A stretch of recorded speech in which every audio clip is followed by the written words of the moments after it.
Hey everybody, it's your man Omari Salisbury. Welcome to episode 1 of the Big O Show. It's a little bit premature, but I think it was necessary. We talked about we're going to bring back news and information here to Converge Media. The plan was actually to roll out this show a few weeks from now. But with everything going on with this mayoral election and the time that it's taken for us to get to the finish line, and so many questions out there in community is the main thing. We get a lot of questions. So I figured that we'd roll out the Big O Show a little bit early. And I'm fortunate enough today to be joined by an old friend, a friend of Converge for sure, Kevin Schofield. Now you might remember Kevin Schofield, 2020 is when we first connected. And we would be up on the Hill covering like what's going on in the protests, and Kevin Schofield will be down covering exactly what's going on at City Hall, because that was his thing. And then even a few years later, we did Budget School, which you guys should really check out because it's really informational about how the City Hall's budget works. All of that being said, Kevin is one of the best people I know to sit down and break things down so everybody can understand as to what is going on with the election. So that being said, Kevin Schofield, welcome back. It's been a few years. Thank you. It's so good being back. And congratulations to you on the new show. And I'm super excited to watch it. Yeah, and you're actually going to be on it. I'm less excited to watch myself on the show. All right, so it's the weekend. We're here on the weekend now recording this show. The election was on Tuesday, bruh. So first and foremost, why does it take so long for us to get results from the election? Yeah, it's a great question. It's so frustrating for us. 3 reasons, 7 words. Large numbers, twice the process, late arrivals. Mm-hmm. So large numbers. There are 650,000 ballots in King County, and about 280,000 of those are from Seattle. And just so we all remember, there is no Seattle election center. There's just King County. We share it across King County with every other little town and city here that wants to get their election results as soon as possible as well. So we're all in the same mix together. 650,000 ballots takes a lot to process. If you counted 1 per second, that's 181 hours or 7.5 days if you're counting around that. Now, of course, they parallelize that. They can have multiple machines and do that a little faster, though just the numbers behind that is still a little weird because when you think about it, like we do elections 3, maybe 4 times a year. We do them February, August, November, and maybe a special election in April. And so those machines that count ballots and do the verification and all that stuff, they run for maybe 3 weeks for each of those. So 9 months of the year, those machines are doing nothing, right? So if you're King County executive and you're the county council, you have to decide how much money to spend on ballot counting machines that 9 months a year are going to be shut off. And those machines have no side hustle, right? They're not scoring SAT tests in the summer or something like that. Mm-hmm. Like the 9 months where we're not doing elections, those machines are doing nothing, right? So how much money do you spend? Of all the things you can spend on, you spend on machines that are going to do nothing for 9 months a year. Mm-hmm. So it's just so you can get election results a day faster, something like that. It's hard. And then there's the people side of it too. There are human beings running those machines, but also handling all the exception processes, like illegible signatures or a ballot that got folded or crumpled or maybe torn a little bit and may not go through the scanner right. And if just 1% of just 1 out of 100 of those ballots need a human being to spend a minute looking at them, right? Just 1% of those, then that's 6,500 ballots, and 1 minute, that's 180 hours of work. That's 4.5 days of work right there, right? So because of the numbers are so large, it just takes a bunch of time to do all that. So that's reason number 1. Reason number 2 is that we have twice the process. If we still did old school, you go to a polling place, you sign a book there, they check your name and address, they hand you your ballot, then by the time all the ballots get to King County Elections headquarters to be tabulated, we've done all the voter verification, all this stuff. And all they have to do is count the ballots. But we don't do that here. We do mail-in ballots. We do dropping your ballots in Dropbox. And so when all those ballots get to King County headquarters, we have to do two things with them. They get processed twice. First, we verify that they're from a voter. We've verified the signature, and that takes a whole bunch of time to do, as we just talked about, right? And then once that's done, we can actually count those ballots, right? So, and again, if just 1% of them have a problem, then that adds up really, really fast. So King County Elections doesn't have a full set of staff for the verification part and a full set of staff for the counting the ballots part, right? They start with most of their staff on the verification part. And then as they get through that, they start shifting people over to the other side. Because like on day one, there's no ballots to count because they haven't verified anything yet, right? And on the last day, there's no ballots to verify because they've done all that. All they have to do is count them, right? So they shift staff over. So what we see as they start rolling out results and they get all the ballots in is that there's a lot of verification going in the beginning, but counting is slow. And then we get towards the end and counting is fast. Right. So that's going on with that. And then, so the third part is late arrivals, right? So in King County, about 650,000 ballots, 290,000 of them came in before Election Day.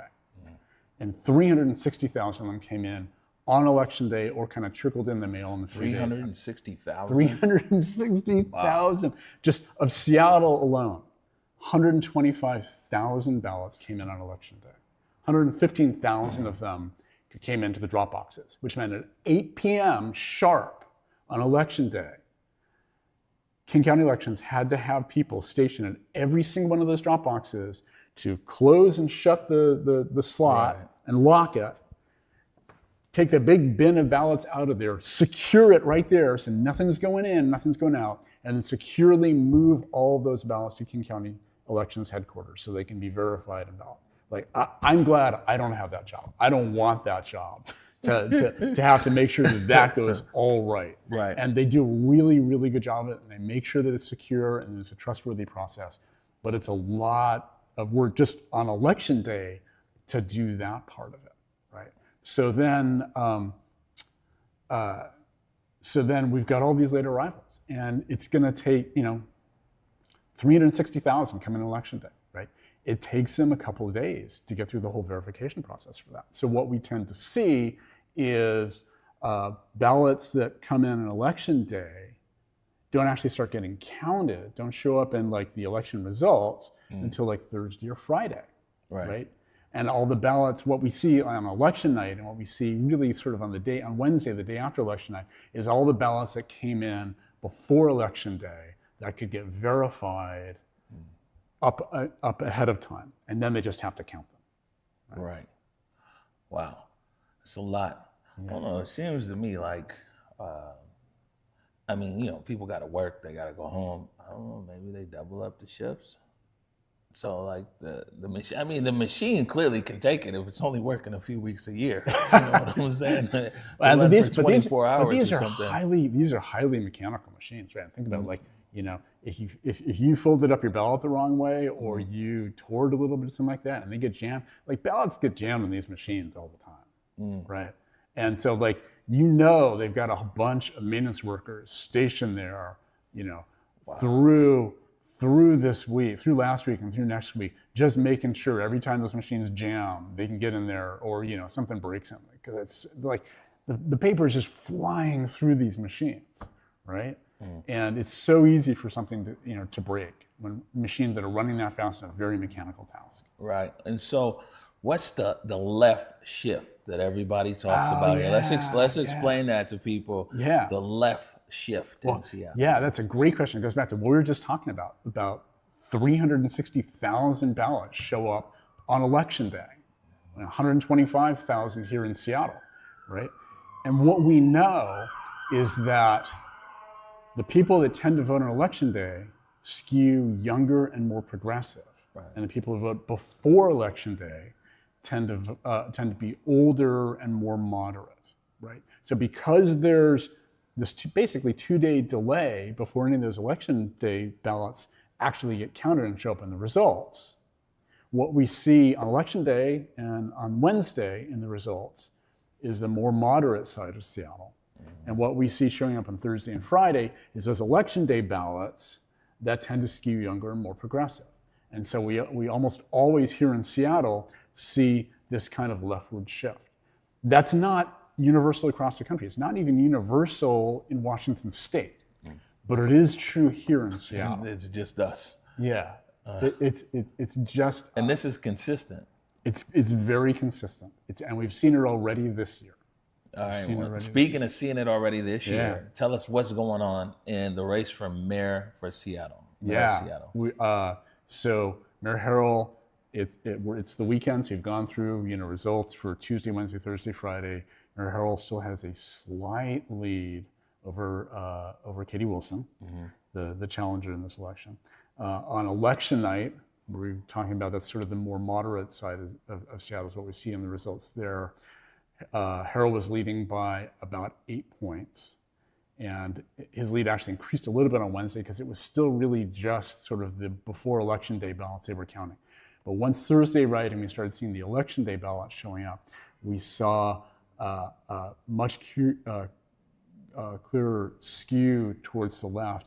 And Katie Wilson has been closing that gap now. So Thursday night, I looked at the numbers, and there were about 100,000 votes still to be counted after Thursday night. And by my math, she needed a little over 55% of those to win the election. And then the Friday results came in, and she got just under 55%.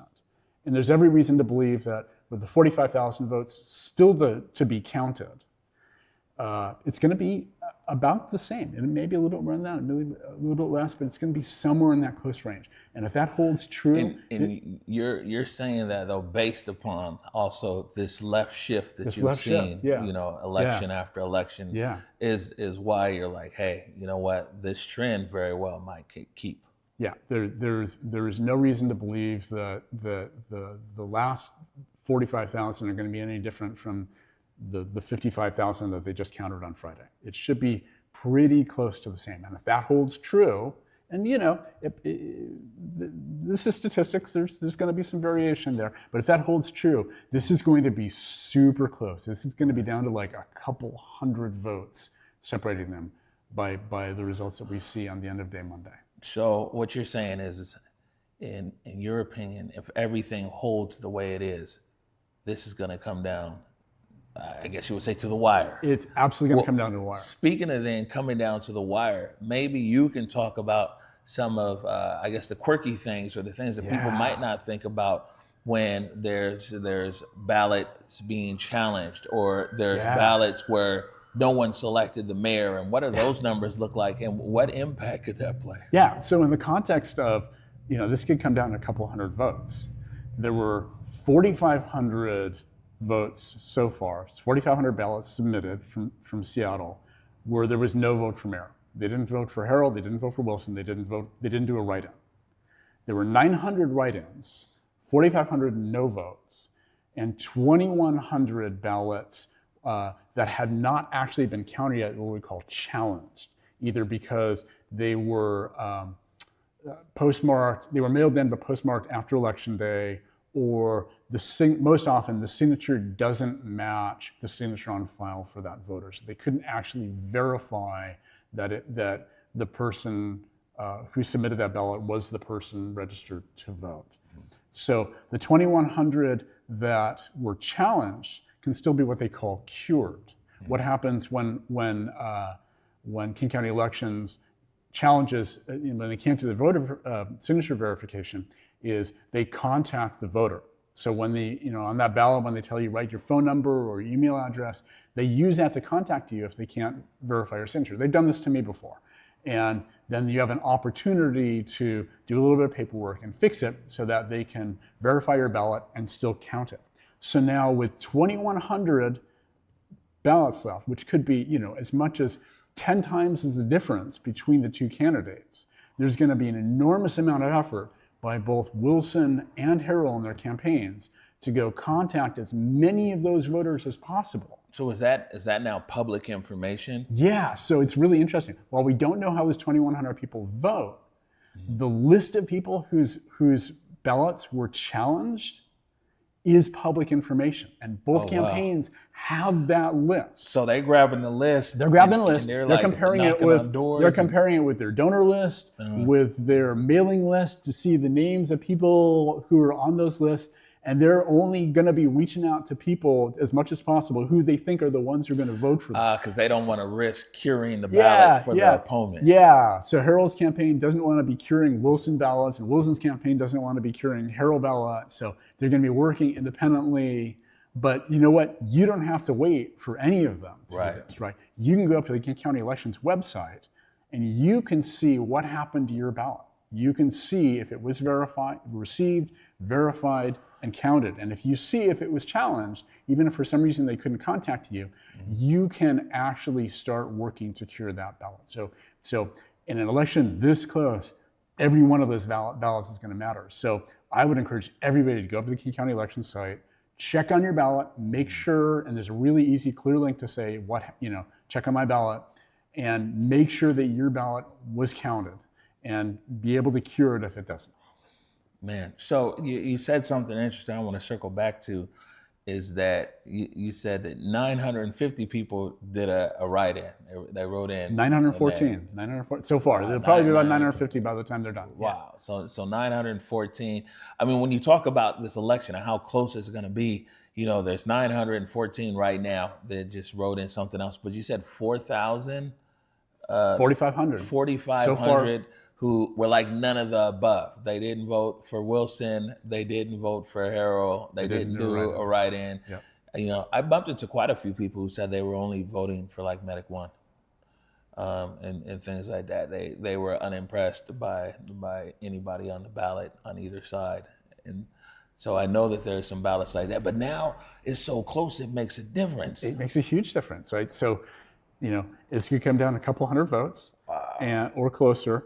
And there's 4,500 people who chose not to vote for either. And there's 2,100, again, sitting out there challenged ballots, right? So these challenged ballots are going to be a big deal. They're going to be a big deal. We are going to see huge effort by both campaigns. And according to the Seattle Times, who's talked to both candidates, both campaigns have already cranked up their process of reaching out to voters. Does some of this, you think, I was guessing in the campaign, but does some of it also go down to like demographics, location, zip code, where if they can't match up to say like, oh, we know this voter or this voter donated to us, we need to go cure the ballot, might it go down to like, well, this person lives in this precinct, which is traditionally whatever, or absolutely, it could absolutely go down that route. Wow. So the next thing is that the results come on Monday, right? And then if that's not clear, though, guess what? Tuesday's a holiday. Tuesday's Veterans Day. Yeah, it's a holiday. So we'll get the next update 4:30, about 4 o'clock, 4:30 in the afternoon on Monday, and then nothing until Wednesday. All right, Kevin. So if everything continues the way you and a lot of other people are predicting, man, this thing is going to be razor thin. What's the threshold for a recount, a machine recount, or even a hand recount? And also, we're up against it because the state of Washington says the election needs to be certified by the 25th of the month, right? That's right, by the 25th of the month. Although a recount could happen after that. Okay. Right. So state law says what happens with recounts. And if they get to the certification and at the end, and there is less than 2,000 votes between the top two, and it's less than 0.5%, then there's automatically machine recount. If it's closer than that, if it is within 150 votes of each other and less than 0.25%, which is about 600 votes. So basically, if it's within 150 votes, then there's automatically a hand recount. So if they do an automatic recount, though, it's like the same thing, like 2-3 days. I mean, the ballot's already been verified, but it's gonna take 2 or 3 days. It'll take a couple of days for them to crank through it. Yeah. Oh man. Fortunately, they don't have to do all of King County They just have to do the Seattle. Seattle, and they just have to, in fact, under law, it says they can't recount any of the other things on the ballot. They can only recount that particular election that meets the criteria. Seems like it's time to grab the popcorn. Yeah, it is. It is going to be Get comfortable. Grab your Snuggie. It is going to be. It is going to be fascinating. And there's going to be, if there is a recount like that, there's going to be observers from both sides, from both campaigns on that, and it's open to the public, so any of us could go in there and actually witness the process. Have you ever witnessed the process? I have not. I have not.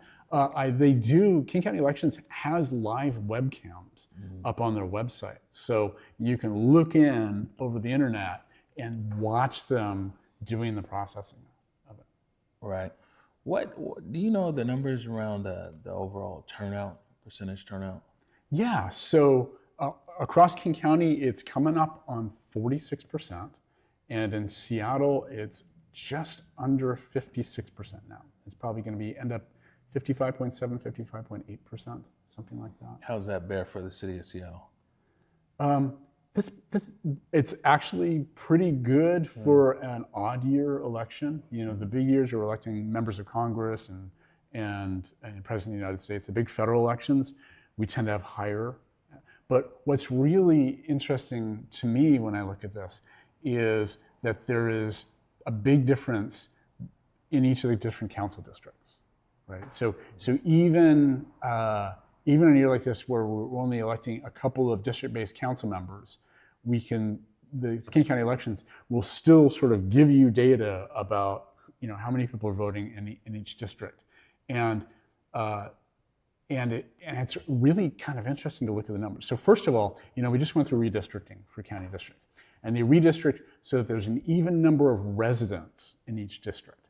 That doesn't mean there's the same number of registered voters in each district.